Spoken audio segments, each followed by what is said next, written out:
That's sound and data. This is the Sound and Data channel, and I'm talking to Brian Fu, and I'm going to let him introduce himself just because he knows more about what he's doing, since we've never actually physically met, but I've been an admirer of his work for quite a while. Brian, can you give a little bio? Sure, yeah. So I'm currently the data visualization artist at the Museum of Natural History in New York City. My background is in computer science and visual arts.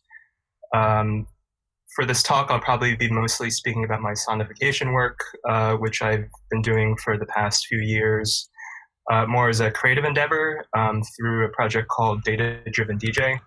And that's where I explore different and think about ways in which we could use music as a medium to communicate the underlying experience that you should get, I guess, out of that particular data set. So yeah, that's kind of the nutshell. And your composing background that led you to feel confident about doing that? Zero composition background, and that's kind of how I got into data sonification or data music. Didn't have that music composition background. I had to figure out how to make music using my existing skill set, being computer science, data science, and general kind of design aesthetic. Right. So it's kind of I kind of use the idea of like collage or like hip hop music, where I sample different things, different references, different aesthetics, different data sets in order to produce these pieces. Yeah, it's just almost by necessity, because I just can't, manually compose a song myself. Well, I mean, to my ear, that's very musical work. Actually, more musical than a lot of sonifications that I've, and I'm kind of ravenous about checking everything out, because I got this Sound and Data channel, and I myself am working on research on the area of what I've kind of been referring to as ways of listening for information, because everybody's eyes glaze over when you say sonification, and right, which is the whole thing. That's the data-driven DJ thing is kind of in that same area, and our project is called Data Stethoscope, so that it's also a easy public read. So there is this kind of distance between, what people are expecting and understand, and what's actually going on. I think with what I refer to as sonifiers, like yourself. And so, but you've done a bunch of work, man. It's like, you should go to brianfu.com, Brian Fu, all one word. And one thing, you're a computer scientist. I can't help but ask, Fu, is that like, it's not like I get that a lot in technical interviews. It's like, is that your real name, or is that? I mean, I didn't think about it until I was talking to a computer science guy, and he went like, "Oh, Fu, this guy's got to be a nom de plume," So it's a family name. That's cool. I guess it was written before. It was written before I was born, I guess. Yeah, right. Okay, so these aren't in chronological order on the page. I'm looking at the breakdown of the pieces, which start with the early artwork and then go up. And what I noticed, the first piece was like Memories of Underground. Is that maybe? Memory Underground. Yeah, Memory Underground. Sorry. Yeah, there's definitely a trajectory of my work. Around that time, I started to kind of combine my computer science and my art/design background. And before that, those two worlds were mostly separate. I kind of had my, computer development practice, and then my kind of personal art stuff, which is mostly visual. It was kind of when I started working at the New York Public Library, and that was, I worked there for about 5 years, starting in 2012 or something like that. That's kind of where I got the bug for kind of combining those two worlds, using the glue of like digital humanities / information science / data science. Basically trying to think of ways to to combine algorithms and to combine, massive collections or data sets to create interesting, compelling experiences, both to, just make those underlying materials more accessible and more visible to the public. Well, one question I have just on the overall work, since I've kind of reviewed everything, is that given your your beginning as a visual artist, all of your pieces are tied. They're multimodal. In other words, there's always a visual component that integrates with the sound, even if the sound is dominating. Yes. I noticed that. Yeah, and that's a sort of a question area in the overall thing. I mean, we're working on some things that are only auditory, as interfaces, and you have the old, Alexa and Google Home, audio interface thing, which hasn't really interfaced with us. Ways of listening for information, sonification, or anything like that. So when you were doing Memory Underground, you used the tools that you had already developed, or you had to? How did you start out? Is it like Chuck or C Sound, or what's the audio? Or did you write your own code? You started this thing beginning with this piece, Memory Underground, and you had to build up from the beginning. And you said what did you start with? How did that describe the? Yeah, I think, are you referring to the Two Train song? Yes. So basically, that whole project, the Data-Driven DJ project, which is a collection of 10 different songs. Right. I've used. I kind of developed my own process for it, and it primarily uses 3 components. One is Python for the data processing part. Chuck is kind of used for the kind of sequencing and kind of generation of the audio. And I use processing for the visual. And everything is done using code. So I'm not using any user interfaces or anything like that. And that's mostly because that's where I'm most comfortable. I'm most comfortable kind of coding things manually rather than learning interfaces and things like that. And so you don't use the Audicle or when you're using Chuck, you're just using Chuck commands and that kind of stuff. Yeah. So it's basically I press a button and it plays the song. So it creates for a very interesting kind of creative process where, typically when you think about composing a song, you would kind of maybe focus on a part of the song and develop it or, tweak little things. Whereas this is I maybe tweak the algorithm, but it completely changes the song, in its entirety because it changes the rules. So every time I hear the song, it's completely new, and then B, it's the first time I heard it. And that's also because I don't really have a great music composition background, so I can't really envision what the song might sound like, if I create these rules. So, but you have there's a musical flair there because there's a musicality to the result that happens, which is very interesting. Yeah. I mean, that was definitely part of the goal of this project because this kind of was born out of me just wanting to make music. That was just something I wanted to do. So I did want to, intentionally think about aesthetics and kind of the musical aspect of these pieces, and even though there are visual components, I did want the songs to be able to stand alone. And they do. I mean, but there's a rich visual, it's a supporting aspect though. The sound is definitely the dominant sensory input from them pieces. Yeah, the visuals are definitely meant to kind of put things in context or just kind of give you a frame. Similar to how, like a chart might have an axis or something, just because there isn't a common, auditory language for these, for communicating information with sound. Right. Well, I just finished a 70-page, what I call a vague taxonomy on that very kind of problem that's happening. Right. Have you had anyone approach you that was I don't know, involved in a neuroscientist or a social scientist for mixed attractions, or uh, someone who's involved in global refugee movement contact you to see if they could use this in a functional kind of way at all?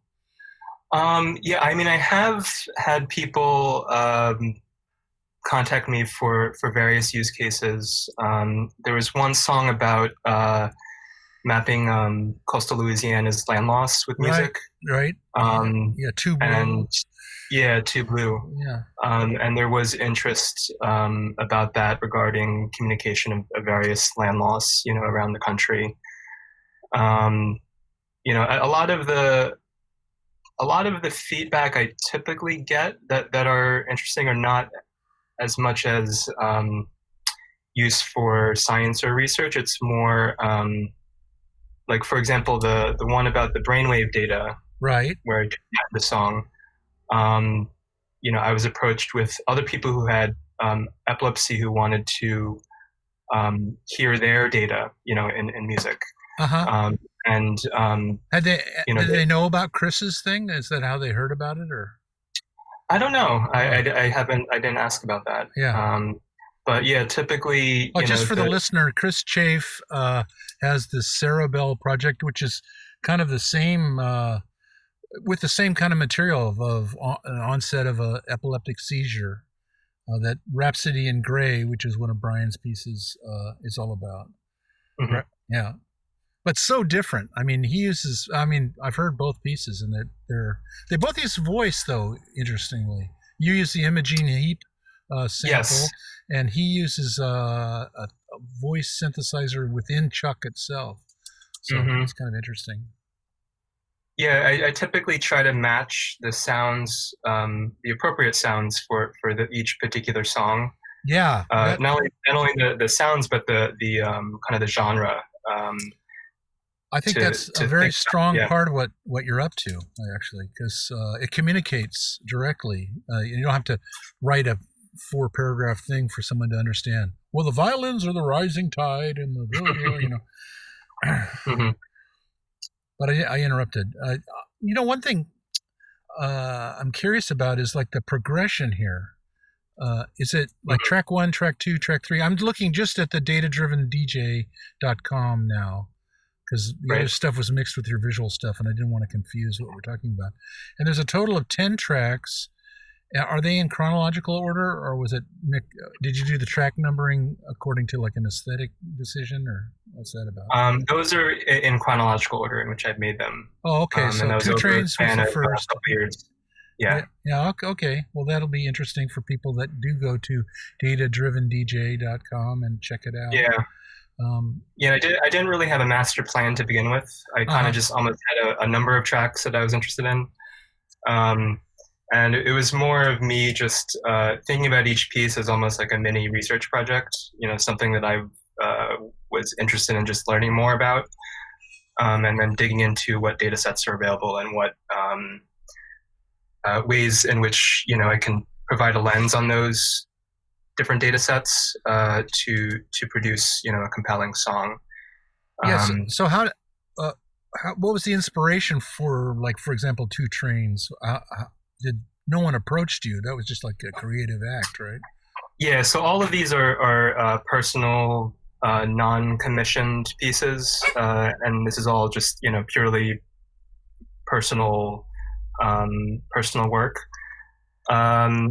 So yeah, I think there's different ways I kind of get into a particular idea. One is either I find an amazing, interesting data set, and I feel like there's something in there. Or I have a particular interest in a particular topic, and then or an idea for a song, and then seek if there's any kind of data sets available for that. But a lot of times it requires a bit of data visualization or other ways to look at to explore the data itself to understand if it's a good candidate for a song or not. Typically when I think about like an interesting song, it would have a lot of contrast, a lot of color, movement, it would have a particular progression or something like that. So so typically that might translate into, say, if you're looking at a graph, it might have peaks or anomalies, or something that's interesting, that would translate into a song that has a lot of contrast, a lot of color, and wouldn't be flat, so to speak. But there's some songs where that was almost the point, so that was like, there was one song called Color Balance, which a kind of diversity of gender, race, and ethnicity in movies. And the point is that song it's kind of boring, because there is a lot of diversity in the song. There's a lot of diversity in the data. So yeah, it's kind of really thinking about what the strengths are, of music and of sound, right? And think about ways in which I can leverage that with a particular data set. Now, since your background isn't in music, but some of this stuff is incredibly tonal, are you using like the scale functions of Chuck when you are generating pitches, like in Music Ellipticus or Ellipticalis? No, so I mean, all of the pieces are sample based. So none of the I see. Yeah, none of the sounds. So that was also an aesthetic decision, but it also created another interesting creative act of like selecting the right samples. Right, because for example, Rhapsody in Grey, I played the Imogene Heap piece against it, and like they just melded with each other in this really cool way. Anyway, what were you about to say? That you use samples and. Yeah, so I use samples. So usually for each piece, I think about maybe kind of combining three or four different things. So one is, obviously the data set itself.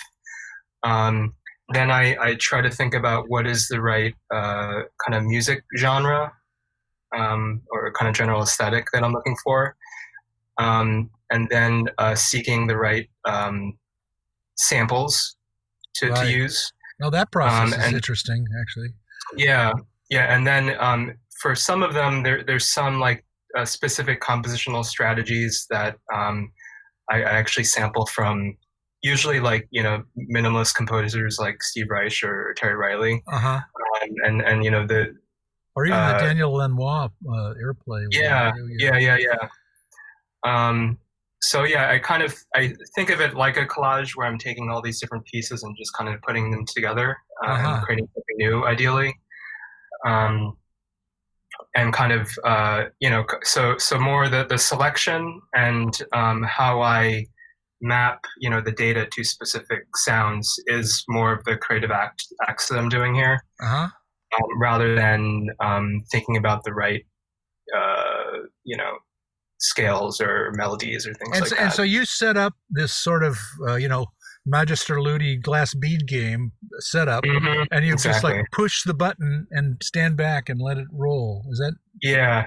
That's cool. Yeah, and kind of the hidden work here is that, every song that you hear is probably like the 200th song or something like that. So, that's probably the reason why it sounds good, is that, you should probably hear some of the first things that kind of come out of my speakers. Yeah. And even go ahead. Yeah, even the entire kind of algorithm sometimes changes, or the your approach. So have you ever like just given up on a sample that you thought was going to work and moved on to a different approach that way? Oh, absolutely. Yeah. It's a painstaking process, it sounds like. Yeah, it's both like, it's very like, there's definitely strengths to it in that I can just generate completely new songs, completely different sounding songs. Yeah. But if it kind of doesn't work, like I can't massage it, like in order to kind of be true to the algorithm and the data. Right. It either works or it doesn't. I can kind of tweak some of the parameters, to make things, change a little, but it is kind of just trying to mixing things together to see what works. And you're doing this all on the command line, so there's no like, sliders to adjust or anything. Exactly. Like most, Yeah, Yeah. that's an interesting and very powerful way to do it. Actually, I'm reminded of the very first data pieces I did were like with Hallworth cards and Fortran on a CalComp plotter, and it was the same kind of Nice. thing. You'd turn in the Uh-huh. thing, and then you get back this piece of tape that just went for like Yeah. 2 minutes, Yeah. and Yeah. the next day, and yeah. So I remember working like that, and I really kind of it's inspiring to talk to you about it. Uh, so the other thing I've noticed with just listening to your work is the sort of accessibility of it. In other words, you can play any of these pieces for a broad range of audience. It's not like Hmm. playing Xenakis or even the I don't know certain punk bands and that kind of stuff. Instead, it's more very sort of accessible and not you don't pay attention to it being dissonant or any that kind of stuff. You're more paying attention to the Hmm. Hmm. contour of it. That was clearly an aesthetic and a decision on your part, I imagine. Yeah, absolutely. Yeah, I think accessibility and aesthetics is again like something that was a goal in the beginning. And yeah, I think it is interesting, and I kind of learned this along the way is that one of the strengths of music, in addition to some of the kind of the more quantitative ideas of hearing contrast, hearing change, is that it's sticky. If it's done right, if you have the right sounding song, it gets stuck in people's heads. Yeah. And in this case, there's also information attached to it, or a particular subject. Uh-huh. So that also gets stuck in their head, which is interesting, and that's not something you can typically do with a chart, as well. You can have Right. So long-term memory, I guess, instead of, yeah. I mean, but it's built up out of short-term memory. So enough repetition, and Hmm. you start to develop. Yeah, I've kind of got a theoretical basis for some of that in terms of the cognitive part of Right, right. what makes good sonifications work. Um, Hmm. and this is a class of them in my in my weird world of trying to figure it out because I'm really fascinated that it hasn't scaled. I mean, you've got the Geiger counter, you Right, got the right. the Vario for hang glider pilots, and the turn signal keeps clicking even though you're not looking at it. Hmm. That's about it.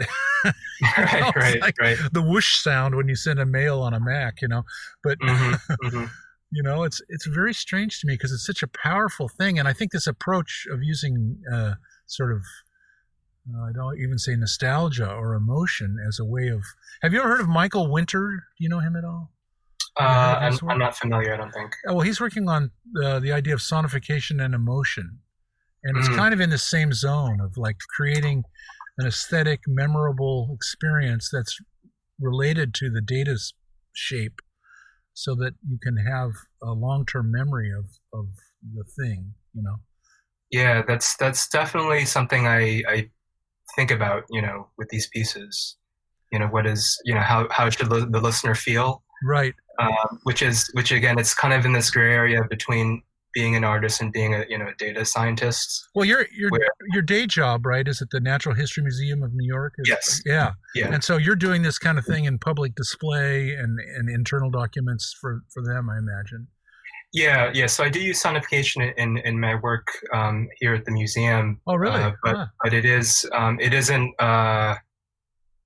It's more of a, I guess, more of a scientific approach, or Ah, it's supposed to be supposed to convey information more, uh, I guess, in a less creative way, I guess. in terms Um, of like hearing data, that's part of an exhibit, that kind of thing, or yeah, yeah. So one example is that I've designed these interactives for the Hall of Planet Earth, okay. in the section that talks about climate change. Hmm. And there's this one graph that shows temperature over time, global temperature over time. So you can imagine it kind of going up. Yeah, Um, unfortunately. so you can visually look at this graph. You could zoom in and out. You could zoom into a year. You could zoom out to 150 years. And then there's a horizontal slider that allows you to kind of slide back and forth and play the sound of the graph. Ah, And that's supposed to teach this idea of kind of short-term noise versus long-term trends. Great. So when you kind of zoom into 1 year and you play the graph, it kind of sounds like random noise because that's kind of the concept of short-term noise or weather. And then you kind of zoom out to 150 years and you could hear clear scale kind of going up. Yeah.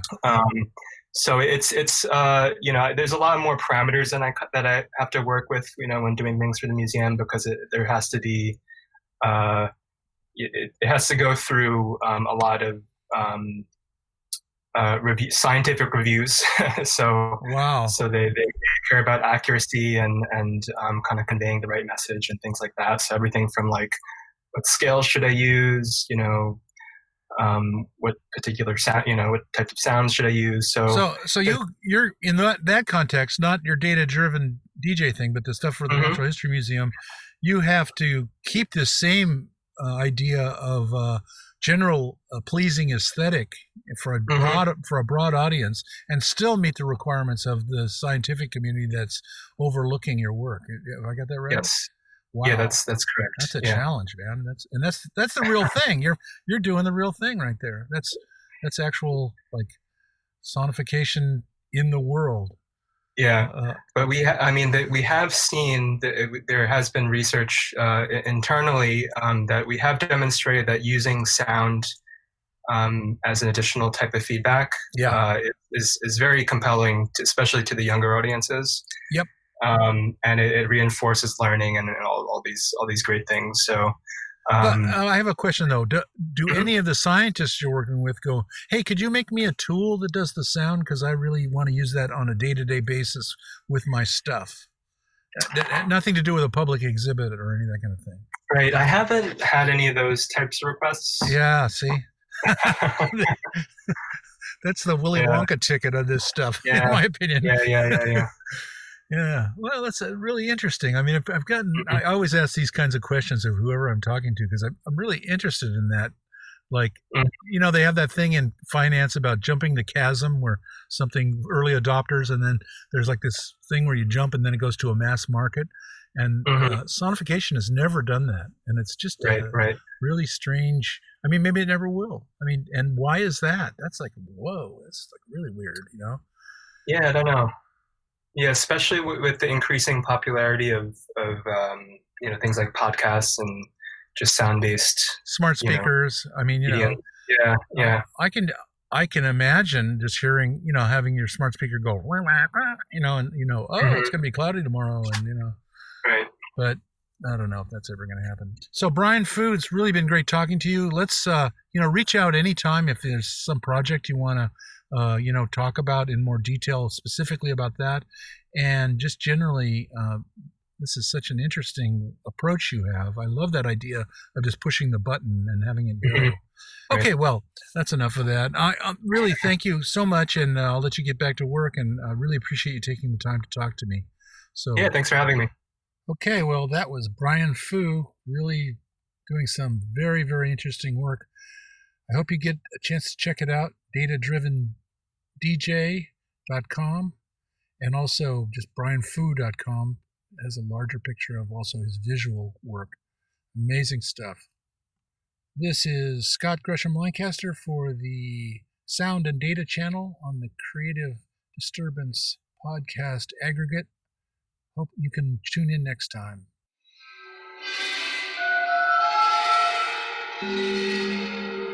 Sound and Data.